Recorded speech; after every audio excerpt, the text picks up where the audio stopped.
아주대학교 병원 재활의학과 임신영입니다. 오늘은 까치발 보행에 대해서 알아보겠습니다. 아이들이 이와 같이 까치발 보행을 할 때 이것이 괜찮으냐고 물어보시는 분들이 있습니다. 오늘은 까치발 보행에 대해서 우리가 알고 있어야 하는 사항을 알아보겠습니다. 정상 보행 패턴은 뒤꿈치가 먼저 닿고 발바닥 전체가 지면과 닿은 다음에 발꼬락을 띄면서 앞으로 나아가는 패턴을 보이게 됩니다. 지금 이 아기는 막 걷기 시작하는 아이인데 뒤꿈치 먼저 닿지 않고 앞꿈치 먼저 디디는 까치발 보행을 보여주고 있습니다. 이 어른이나 이 아이의 보행이랑은 조금 다른 것을 볼 수 있습니다. 다시 한번 보면 뒤꿈치가 닿지 않고 앞꿈치 먼저 닿는 보행을 하고 있습니다. 까치발 보행은 3세 이전의 아동에게 비교적 흔하게 관찰되는 보행 패턴인데 병적인 상황에서 나타나는 까치발 보행이 있고 다른 특별한 원인이 없이 나타나는 특발성 까치발 보행이 있습니다. 의학에서는 치료를 필요로 하는 질환에서는 치료를 해야 하고 또한 신속 치료를 필요로 하는 경우에는 신속 치료를 필요로 하겠습니다. 적신호에 대해서 말씀드리겠습니다. 까치발 보행의 적신호는 자폐 스펙트럼 장애가 있는 아동 또는 뇌성마비, 근이영양증, 근이영양증이라는 것은 근육에 커다란 질병이 있는 것입니다. 또는 근이영양증 아니라도 다른 근육병의 가족력이 있는 경우, 그리고 6개월 이상의 발달 지연이 있는 경우입니다. 그리고 양쪽 발을 모두 까치발을 뛰는 것이 아니라 한쪽 발만 까치발 보행을 하는 경우, 그리고 아파하면서 하지에 통증이 동반된 까치발 보행, 그리고 과거에는 없었는데 갑자기 시작된 까치발 보행, 그리고 위와 같은 사항이 없더라도 5세가 넘어서까지 지속되는 까치발 보행은 모두 까치발 보행의 적신호가 되겠습니다. 우리 아이가 왜 까치발 보행을 할까? 우선은 명백한 원인이 없이 특발성 까치발 보행이 있습니다. 이러한 특발성 까치발 보행의 일부 아동에서는 가족력이 있을 수 있습니다. 아빠나 엄마 등이 까치발 보행을 하고 쭈그려 앉을 때 뒤꿈치가 지면에 닿지 않는 가족이 있습니다. 두 번째는 하지부동, 다리 길이가 다른 것입니다. 다리 길이가 다를 때 짧은 다리를 까치발을 해서 걷는 경우들이 있습니다. 또 하나는 고관절 탈구가 있거나 아탈구가 있는 경우에도 기능적으로 다리 길이가 달라지기 때문에 까치발 보행을 하게 됩니다. 또한 경직성 뇌성마비로 고관절 탈구가 2차적으로 발생하였거나 또는 척추 측만증이 있는 경우에 까치발 보행을 할 수 있습니다. 조금 전에 말씀드린 것처럼 근이영양증이나 근육병이 있는 경우, 그리고 6번째는 테더드 코드 신드롬이라고 해서 척수가 아래로 쭉 내려와 있는 질환입니다. 이 경우에도 근력 약화를 초래할 수 있어서 까치발 보행이 초래될 수 있습니다. 그리고 자폐 장애가 있는 경우입니다. 그리고 이 외에도 6개월 이상의 발달 장애가 있는 경우에 까치발 보행을 보이게 되겠습니다.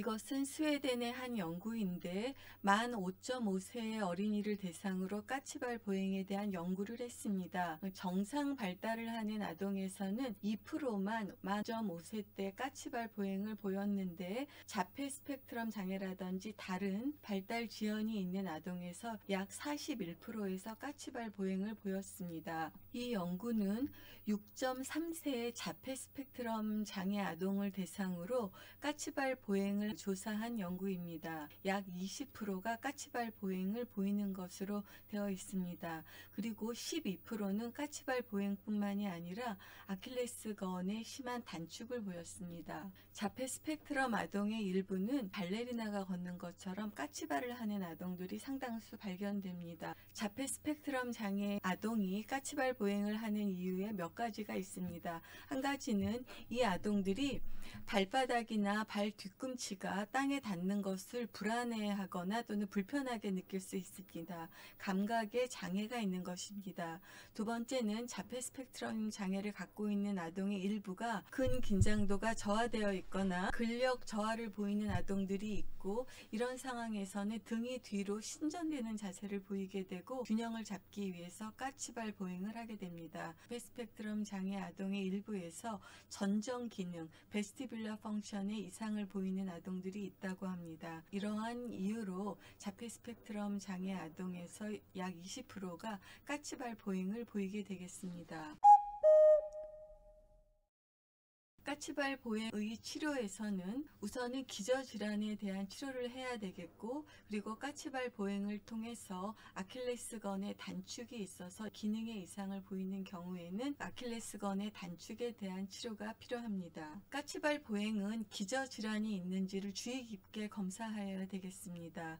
그리고 이러한 기저질환이 없는 특발성 까치발 걷기를 한다고 하더라도 5세 이후에 또는 5.5세 이후에 없어지지 않는 경우에 아킬레스건의 단축이 있으면 그것에 대한 치료가 필요합니다. 까치발 보행의 치료에서 운동 치료는 효과가 없는 것으로 알려져 있습니다. 이 동영상은 아킬레스건을 보여주고 있는 것인데, 아킬레스건이라는 것은 우리 신체에서 가장 강력한 건 중에 하나인데 1, 2세의 아주 어린 아동들을 제외하고 이미 굳어져 있는 아킬레스건을 운동 치료를 통해서 늘리는 것은 크게 효과가 없습니다. 너무 강한 구조물이라서 그렇습니다. 까치발 보행의 치료에서 할 수 있는 것이 이와 같이 깁스를 하는 것인데, 깁스를 해서 아킬레스건을 늘려줍니다.